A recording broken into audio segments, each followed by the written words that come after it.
بادشاہ کے محل میں صفائی کرتے جب ایک بھنگی کی نظر ملکہ پہ پڑی تو وہ پہلی ہی نظر میں اس پر فدا ہو گیا، لیکن اپنی حیثیت اور ملکہ کی حیثیت میں فرق دیکھا تو سر جھکائے وہاں سے چلا گیا۔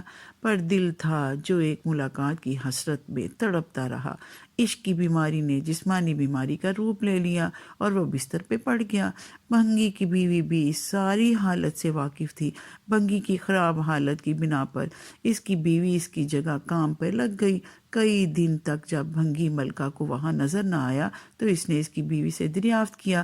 بھنگی کی بیوی یہ سوچ کر گھبرا گئی کہ ملکہ کو اصل بات بتا دی تو نہ جانے کیا حال ہوگا ہمارا، لیکن ملکہ نے اس کی گھبراہٹ جانچ کر اسے اعتماد میں لیا اور حقیقت پوچھی۔ بھنگی کی بیوی نے وہ ساری صورتحال ملکہ کے گوش گزار کر دی۔ تب ملکہ نے اس سے کہا کہ اس سے ملاقات کا یہی ایک رستہ ہے کہ تم اپنے شوہر سے جا کر کہہ دو کہ وہ شہر سے باہر کسی رستے میں بیٹھ جائے اور بس اللہ اللہ کرتا رہے، نہ تو کسی سے بات کرے اور نہ ہی کسی کا دیا ہوا کوئی تحفہ قبول کرے۔ ایسا کرنے سے جب اس کے چرچے بادشاہ تک پہنچیں گے تو ملاقات کے راستے بھی کھل جائیں گے۔ ملکہ کا پیغام سنتے ہی بھنگی کی جان میں جان آئی اور وہ گدھوں کا بھیس بدل کر ایک رستے پہ جا کے بیٹھ گیا اور اللہ اللہ کا ورد شروع کر دیا۔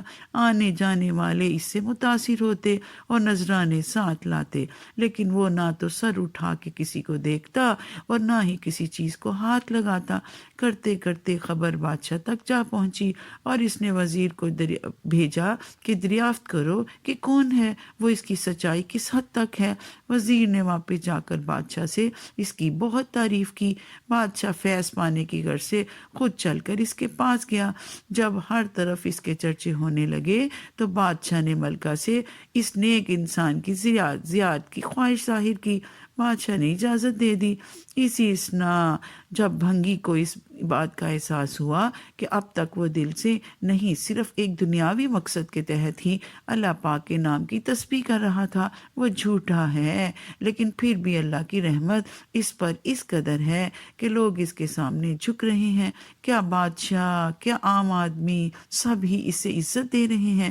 یہ کرامات تو صرف زبان سے ہے، وہ پاک نام لینے کی ہیں۔ اگر سچے دل سے اس نام کی تسبیح کی جائے اور تو وہ کتنی رحمتوں کا نزول اس پہ ہوگا۔